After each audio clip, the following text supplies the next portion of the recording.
हमारे साथ खास मेहमान भी जुड़े हैं, वरिष्ठ पत्रकार रामकृपाल जी हमारे साथ जुड़े हुए हैं। और रामकृपाल जी, एक जो यहाँ पर सवाल बनता है कि अभी मंगल मिलन होना है, सांसदों को ये कहा जाना है कि भाई जाकर सरकार की योजनाओं के बारे में लोगों को बताइए। ये एक ऐसी प्रक्रिया या प्रैक्टिस बीजेपी लंबे समय से कर रही है। फिर भी देखिए कि यहां पर एक बड़े मंत्री का इस्तीफा हो गया, ग्राउंड पर यह पता नहीं चल पाया कि जनजी में कितना आक्रोश है। दूसरी तरफ उपचुनाव में बीजेपी को झटका लगता है, 2 सीटें वो हार जाते हैं। और सदन के अंदर भी अगर देखा जाए तो बहुत ज्यादा कोई बड़ी उपलब्धि नहीं है। बिल वही पास हुआ जिसको लेकर सड़क पर विपक्ष था। तो इस मंगल मिलन से क्या मंगल होने वाला है? और तो बीजेपी नए आरोप भी लगा रही है विपक्ष के ऊपर। ये सब चुनौतियां हैं बीजेपी के सामने। निश्चित रूप से रवि, ये देखिए, जो हाल फिलहाल के कल के जो बिहार और मध्य प्रदेश में जो बीजेपी को पराजय मिली है, निश्चित तौर पर वो बीजेपी के लिए झटका तो है ही। बात दीगर है, अतीत में अगर आप देखेंगे, जब मोदी 2014 में आए, उसके बाद के 2 चुनाव जो दिल्ली में हुए और बिहार में हुए, वो तभी कहा गया कि मोदी अब साफ हो जाएंगे, उनके खिलाफ शुरू हो गया। अभी हाल फिलहाल की बताऊं, 2019 चुनाव के जस्ट पहले 3 लोकसभा सीटों पर चुनाव हुए थे, कैराना, फूलपुर, गोरखपुर। तीनों में बीजेपी हार गई थी और ये लगने लगा था सारे विपक्ष के लोग कि अब तो बीजेपी गई, अब तो गई। लेकिन मेरा ये कहना है कि उपचुनाव से कोई ऐसा नहीं है कि कोई निर्णायक संदेश मिल रहा हो, लेकिन आज की तारीख में निश्चित तौर पर यह बीजेपी के लिए एक संकट की बात तो है ही। क्योंकि जिस तरह से अभी छात्र आंदोलन, जो भी कहिए, सीजेपी के अभी एक उससे उभरे थे, और बीजेपी को यह पता था कि ये मानसून सत्र में विपक्ष पूरी कोशिश करेगा कि ये सत्र चलने न पाए, ताकि उसे पता सबको है कि इसके बाद के जो बिल, चाहे वो FCRA हो या उसके बाद विमेन रिजर्वेशन वाला मामला हो, ये ऐसे बिल हैं जो पूरे की पूरी संसद को बदल करके 29 के लिए पूरे बदलने की वो रखते हैं क्षमता।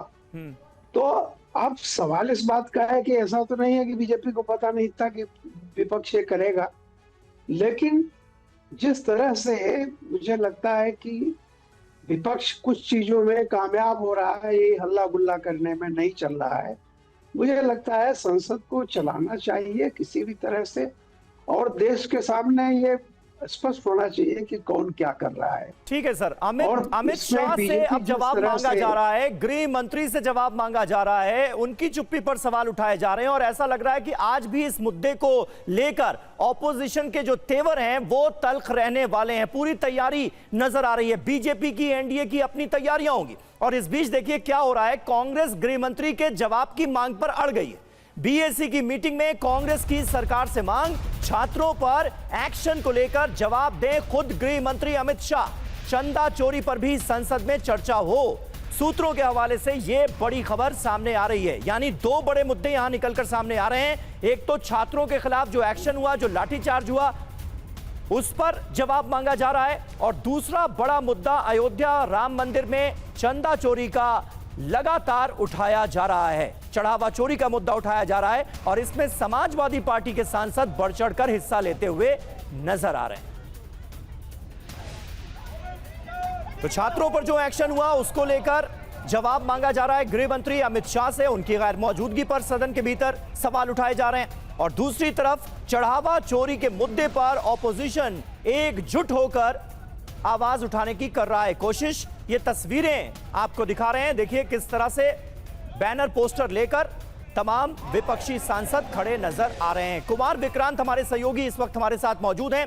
कुमार, विपक्ष के तेवर कैसे नजर आ रहे हैं, और कांग्रेस पार्टी लगातार गृह मंत्री अमित शाह से जवाब मांग रही है, इस मुद्दे पर क्या किसी तरह के समझौते के आसार हैं, या फिर यह मुद्दा आज भी संसद की जो कार्यवाही है उसको बाधित करने का मादा रखता है? आपका अपना आकलन क्या है, क्या देख रहे हैं? जी देखिए, मल्लिकार्जुन खड़गे जो राज्यसभा में विपक्ष के नेता हैं, उनके कमरे में इंडिया ब्लॉक के तमाम फ्लोर लीडर्स की बैठक जारी है, और इसके बाद प्रोटेस्ट होने जा रहा है। और जो कि बीएससी की बैठक में कल विपक्षियों से कहा गया कि छात्रों पर जो दुर्व्यवहार हुआ, लाठीचार्ज हुआ, पैलेट गन चली, उसको लेकर के अमित शाह गृह मंत्री को जवाब देना चाहिए, स्टेटमेंट देना चाहिए। और चंदा चोरी के मुद्दे पर जब डिबेट हो तो प्रधानमंत्री उसमें इंटरवीन करें। और जिस पर सत्ता पक्ष कमिट नहीं किया सत्ता पक्ष ने, तो ऐसे में गतिरोध फिलहाल बना हुआ है। और इस बैठक के बाद तकरीबन 10:30 बजे मकर द्वार के बाहर विरोध प्रदर्शन भी होगा। बिल्कुल। और लगातार हम देख भी रहे हैं कि कम से कम इस मुद्दे पर, यानी कि अमित शाह के जवाब देने के मुद्दे पर राहुल गांधी भी बोलते रहे, सदन के अंदर भी वो ये मांग करते रहे, वो चीज अभी भी नजर आ रही है।